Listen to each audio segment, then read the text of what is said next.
আওয়ামী লীগের দলের প্রতিষ্ঠা বার্ষিকী এই উপলক্ষে পুলিশ হেডকোয়ার্টার সারা দেশের মাঠ পর্যায়ের কর্মকর্তাদের আবার বলেন তো। আগামী মঙ্গলবার একটি নিষিদ্ধ এখন ঠিক আছে। দলের কার্যক্রম নিষিদ্ধ। আওয়ামী লীগ নামে কোন সংগঠন তো নাই। নিষিদ্ধ কার্যক্রম নিষিদ্ধ। হ্যাঁ, 11 দলের ব্যানারে সমাবেশ করছে, গণতন্ত্র বিকশিত হচ্ছে। তারা তাদের কথা বলবে, দে আর এট লিবার্টি। আমরাও আমাদের কথা মাঠে বলবো। মানে মন্ত্রী, স্বরাষ্ট্রমন্ত্রী হিসেবে আপনি কালকে আওয়ামী লীগের যুদ্ধ প্রতিষ্ঠা বার্ষিকী আপনি কোনো বার্তা দিবেন কিনা সাধারণ মানুষের উদ্দেশ্যে? আওয়ামী লীগ নামে কোন সংগঠন তো নাই। নিষিদ্ধ কার্যক্রম নিষিদ্ধ। হ্যাঁ, আসসালামু আলাইকুম। স্বরাষ্ট্রমন্ত্রীর বক্তব্যগুলো আপনারা নিশ্চয়ই শুনেছেন। ওনার খুব নিকট অতীতের যে বক্তব্য, যে কার্যক্রম, যে অঙ্গভঙ্গি, সংসদের বাইরে, নির্বাচনের আগে পরে সব মিলায় যদি ওনার এই নিকট অতীতের চরিত্রটা যদি বিশ্লেষণ করা যায়, তার সাথে এটা কিছুটা সাংঘর্ষিক। তবে পছন্দ হয়েছে, এটাও আবার বলে রাখি। সালাউদ্দিন আহমেদ সহ বিএনপির যত নেতা আছেন বা সামগ্রিকভাবে বিএনপির কথা যদি বলি, আমি নির্বাচনের আগে সরাসরি জামাত ইসলামের পক্ষ নিয়েছি, দাঁড়িপাল্লায় ভোট চেয়েছি। বিএনপি যদি আওয়ামী লীগের সাথে সম্পর্ক ভালো করে, ইন্ডিয়ার সাথে সম্পর্ক ভালো করে, সামনে নির্বাচনে নিব, আপনাদের আগের থেকে বলে রাখলাম। কিন্তু আপনাদের সাথে বিরোধ, আপনাদের বিরুদ্ধে কথা বলা, যা কিছু, তার জন্য আমার সাথে ব্যক্তিগত আপনাদের কোনো সমস্যা, আপনাদের কাছে কিছু চেয়েছি আপনি পাই নাই, এগুলো কোনো কিছু না। আপনাদের এই যা কিছু ঘটেছে সেটা আওয়ামী লীগের সাথে আপনাদের সম্পর্ক, আপনার আওয়ামী লীগের ব্যাপারে আপনাদের বক্তব্য, এগুলোর কারণে আপনাদের বিরুদ্ধে বলেছে। এগুলো থেকে ঠিক হয়ে যান, আমি ঠিক হয়ে যাব, কোনো সমস্যা নেই। 15 বছরে এই পরীক্ষা দিয়ে আসছি। যদি নাকি আপনাদের বিরুদ্ধে বিএনপিরে যদি ধ্বংস করার, বিএনপির বিরুদ্ধে কথা বলার যদি নাকি ইচ্ছা থাকতো বা সেরকম কোনো কারণ যদি থাকতো, এই 15 বছরে বলা যাইতো, আপনি কিছুই করতে পারতেন না। 15 বছরে প্রকাশ্যে বলেছে, হ্যাঁ আমরা বিএনপি করি, আমি জামাত করি, আমি রাজাকার, আমি পাকিস্তানি, কোনো সমস্যা নেই, শুধু আওয়ামী লীগ বলতে পারবে না। সো সেই আওয়ামী লীগের প্রশ্নে আমার অবস্থান যা ছিল আজকেও তাই আছে।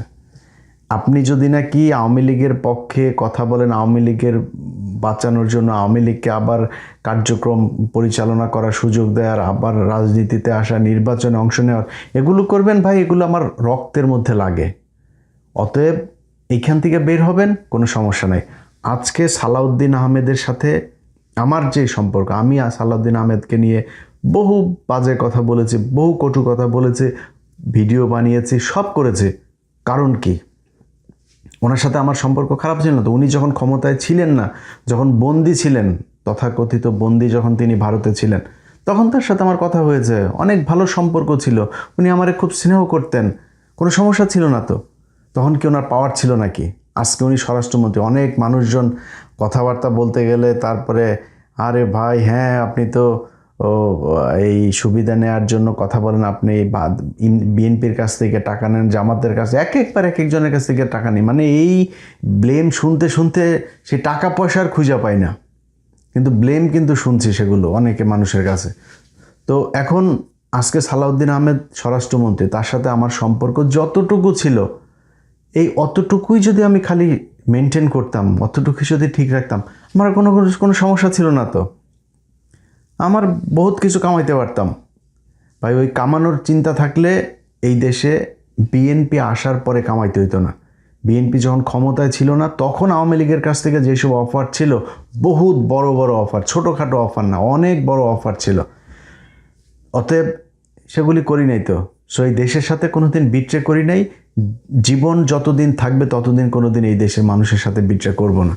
এখন সালাউদ্দিন আহমেদের সাথে যেই সমস্যা, সেই সমস্যা তিনি 15 বছর যখন কষ্টে ছিলেন তখন হয় নাই, পরে হয়েছে। কেন হয়েছে সেই জবাব, সেটার জন্য সেটার ব্যাখ্যা বিএনপিকে দিতে হবে, সালাউদ্দিন আহমেদকে দিতে হবে। আমরা দিতে যাব না। আমার ভাই বিএনপির সাথে এত মিলা চইলা, তারপরে খাওয়া দাওয়া, ধান্দাবাজি, এগুলোর ইচ্ছা নাই তো। সো আমার আপনি ধরবেন কেমনে?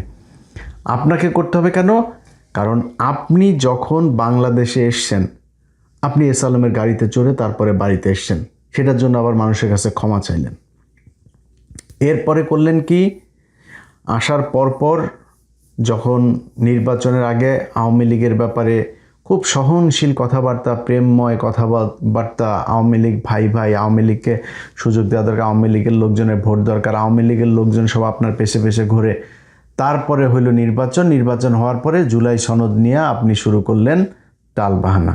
বিএনপির কোনো নেতার কোনোই নেই, এমনকি প্রধানমন্ত্রীও কথা বলেন, অথচ আপনি ঘুরায় পেঁচায় জুলাই সনদ আপনি মানবেন না, হবে না, করতে দেওয়া যাবে না। তারপরে এই হাদির হত্যাকাণ্ড থেকে শুরু করে কোনো জায়গায় আপনাদের কোনো ভালো বক্তব্য পাওয়া যায়নি। তারপরে শুরু হলো একে এক করে প্রশ্ন ওঠা, অনেক সন্দেহের তীর, অনেক প্রশ্ন তখন আমরা খুঁজতে থাকলাম। সেই প্রশ্নের মধ্যে আপনি এতদিন ভারত আপনাকে ছাড়লো না, এখন আপনারা ভারত কেন ছেড়ে দিল? আপনার বিচারিক প্রক্রিয়াগুলো আসলে কি ছিল? আপনার বিচারিকে আপনাকে দোষী সাব্যস্ত করা হয়েছিল? যদি করা হয়ে থাকে তাহলে আপনি বের হলেন কিভাবে? যদি না হয়ে থাকে তাহলে আপনি এতদিন আসতে পারেন নাই কেন? 5 তারিখের পরেই আপনাকে পাঠিয়ে দেওয়া হইলো কেন? তারপরে যাই হোক সব কিছু শেষ করে আপনি আসলেন, ধরলাম আপনার ভারত এমনি আসতে দিল বিএনপির সাথে সম্পর্ক ভালো রাখার জন্য। আপনি দেশে আসার পরে ট্রাইব্যুনালে আপনি গেলেন, ট্রাইব্যুনালে গিয়ে সারা দেশের মিডিয়া নিউজ করলো যে আপনি আপনার গুমের ঘটনার অভিযোগ করেছেন, কিন্তু আপনি অভিযোগ করেন নাই। পরে ট্রাইব্যুনাল থেকে আমাকে জানানো হলো যে উনি কিন্তু অভিযোগ করেন নাই, আপনাকে যেতে বলার পরও আপনি যান নাই। এরপরে আমি যখন ওইটা নিয়ে পোস্ট করলাম, তারপরে আপনি ব্যাখ্যা দিলেন আপনার আইনজীবীর আপনাকে বারবার বলেছে আপনি সময় পান না এই জন্য। আরে ভাই, ইন্ডিয়া আপনাকে গুম করে রেখেছিল 5-6 বছর, আপনার তো দেশে এসে সবার আগে আপনি সেইটার বিচার চাবেন, সেইটার প্রতিশোধ নেবেন, আপনার সেইটার জন্য আপনি সময় পান নাই। আপনার সময় কোথায় যায়? সো কথা বললে বহুত কথা আছে, এরপরও আরও অনেক কিছু আছে যেগুলি আছে সেগুলি আপনিও জানেন। সেই হানি ট্র্যাপ নিউজ করতে গিয়ে কোথায় খোঁচা দিয়েছিলাম সেগুলি আপনার কানে নিশ্চয়ই গিয়েছে। তো ওগুলি নিয়ে আর কথা বলতে চাই না, কারণ আপনার তো এখন বিশাল পাওয়ারফুল, আবার কোন দিক দিয়ে কোন ক্ষতি করেন তার তো ঠিক ঠিকানা নাই। আওয়ামী লীগের মতো অবস্থায় তো যাইতে চাই না। অনেক মানুষজন আছে যে পরিচিত লোকজন, ভাই কি বিএনপির ব্যাপারে তো খুব নমনীয় কথা, ভাই নমনীয় কথা বলি তো, বিএনপির নিয়ে কি এখন আওয়ামী লীগের মতো অবস্থায় যাব নাকি? সারা জীবন এমনি থাকবো? আর বিএনপির নিয়ে আওয়ামী লীগের মতো অবস্থায় না।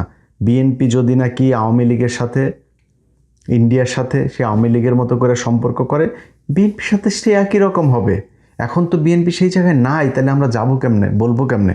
কারণ এই যে তারেক রহমানের যে সফর, এগুলো নিয়ে আরও 2-3 দিন পরে একটা ভিডিও করব, সেখানে বলবো। কিন্তু আজকে এই সালাউদ্দিন আহমেদকে নিয়ে যেহেতু কথা বলছি, সালাউদ্দিন আহমেদের যেই বক্তব্য, সেই বক্তব্যে তিনি যে কথাটা বলেছেন যে আওয়ামী লীগ, মানে 2টা বক্তব্য আমি এরকম শুনেছি, হয়তো এর বাইরেও আছে কিনা জানি না, যে আওয়ামী লীগকে তিনি সাংবাদিকে এক জায়গায় বলছেন যে আবার প্রশ্নটা করুন তো, মানে উনি শুনতে চাচ্ছে সালাউদ্দিন ভাই সেরকম লেগেছে আপনারে, আপনি যখন আবার রিপিট করতে বলছিলেন সাংবাদিককে, মানে ড্যাশিং, ড্যাম কেয়ার সব, মানে স্মার্টনেসের যা যা আছে সব কিছু সেখানে আপনার চোখে মুখে করছিল।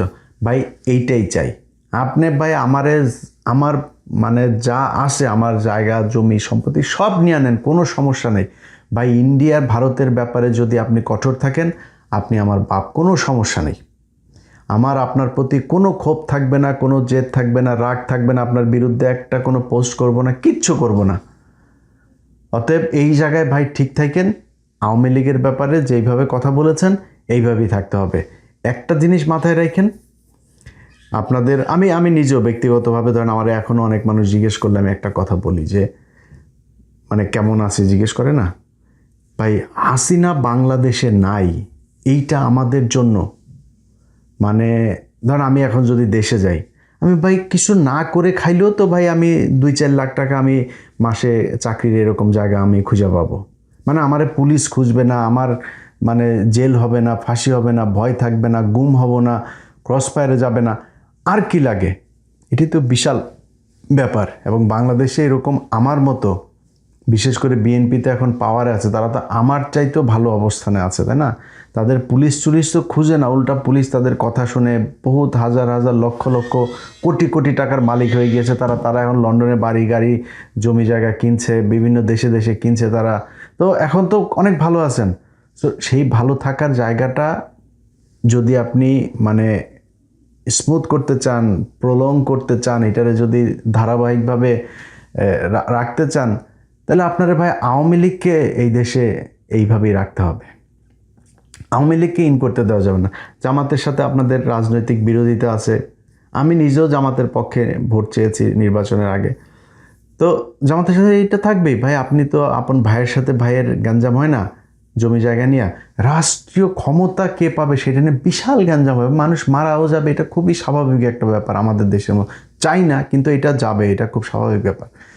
তাই বলে সেই 71-এর গান গুন গায়া জামাতরে মাইনাস করে তারপরে আওয়ামী লীগরে ঢুকায়া, আওয়ামী লীগ কী জিনিস এইবার আরেকবার যদি আসতে পারে ওই দিন বুঝাই দিবে। আওয়ামী লীগ বুঝাইতে হবে না, ইন্ডিয়াই বুঝাই দিবে।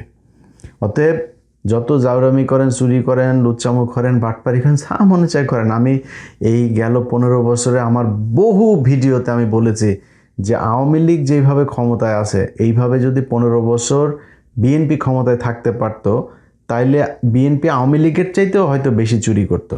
ওইটা কিন্তু প্রমাণ আপনারা কিন্তু প্রমাণ করে দিচ্ছেন। এই চুরি করছেন, কিন্তু প্রচুর চুরি করছেন, এবং চুরিতে আপনারা খুব পাকাপোক্ত, মানে খুব অভিজ্ঞতা সম্পন্ন চোর আপনারা। হ্যাঁ, চুরি করছেন, কিন্তু এটা নিয়ে এত হেজিটেশনের কিছু নাই, লজ্জা পাওয়ারও কিছু নাই। এটা চুরি করেন, এটা করেন। এবং যারা এমপি মন্ত্রী টন্ত্রী আছেন, আপনাদের যারা পোলাপান সন্তান টন্তান আছেন, আপনাদের বলি আপনাদের বাপ কিন্তু চুরি করে, আপনার বাপ চোর একজন। চুরি করে আইনে আপনাদেরকে বিশাল ভিআইপি জায়গায় রাখে, বিদেশে টিদেশে রাখতেছে, পড়াশোনা করাইতেছে, বিরাট আকারে ভিআইপি নতুন নতুন ব্র্যান্ডের গাড়ি টাড়ি নিয়ে চড়েন।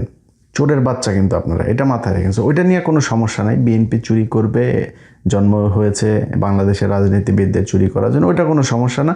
ওইটা নিয়ে মাথা ঘামায় লাভ নেই। ওইটার কোনো সলিউশন আমি দিতেও পারবো না। অতএব যেটা সমস্যা ভারত, এই ভারতের জায়গাটা থেকে ঠিক থাকতে হইলে ভারতের বাংলাদেশে মূল ইনস্ট্রুমেন্ট এই আওয়ামী লীগ, তাদেরকে আপনাদের ঠিক রাখতে হবে।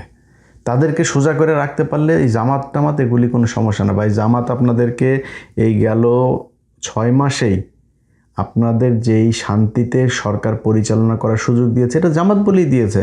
আজকে যদি আওয়ামী লীগ থাকতো তাহলে কী হইতো? ইভেন জামাত যদি ক্ষমতায় থাকতো তাহলে আপনারা কী করতেন একটু নিজেদের কোশ্চেন করেন। অনেক মানে তর্ক বিতর্ক, আপনাদের ভিতরে প্রতিযোগিতা, মারামারি, হাতাহাতি, অনেক কিছু হবে। বাট এটা মনে রাখেন যে মানে বাই রোটেশন আপনারা ক্ষমতায় আসবেন, জামাত একবার আসবে, আপনারা একবার আসবেন, তারা এটা নিয়ে আপনাদের ভেতরে ঝগড়া হবে, অনেক কিছু হবে, কিন্তু আপনাদের দুইজনকেই বাংলাদেশ পরিচালনা করতে হবে। এটা যদি করেন, আপনাদের সাথে আছি। বিএনপির সাথে আমার কোনো সমস্যা নেই, জামাতের সাথে আমার কোনো সমস্যা নেই। সবাই ভালোবাসি, এবং এটা যে ভালো যে বাসি সেটা গেল 15 বছর আপনারা যখন ক্ষমতায় ছিলেন না সেই সময় প্রমাণ দিয়েছি। এটা নতুন করে প্রমাণ করা কিছু নাই। এখন গজিয়ে ওঠা অনেক লোকজন আবার অতি বিএনপি হইতে যায়, তারা তো আবার অনেক কথাবার্তা বলে, তো সেগুলি বাদ দিলাম। সরাসরি যেহেতু স্বরাষ্ট্রমন্ত্রী বললাম, ভাই আপনার প্রতি কোনো ক্ষোভ নেই, কোনো সমস্যা নেই, যেইভাবে বলেছেন এইভাবে চালায় যান। আমরাও তখন বলবো যে সালাউদ্দিন আহমেদ জিন্দাবাদ। আল্লাহ হাফেজ।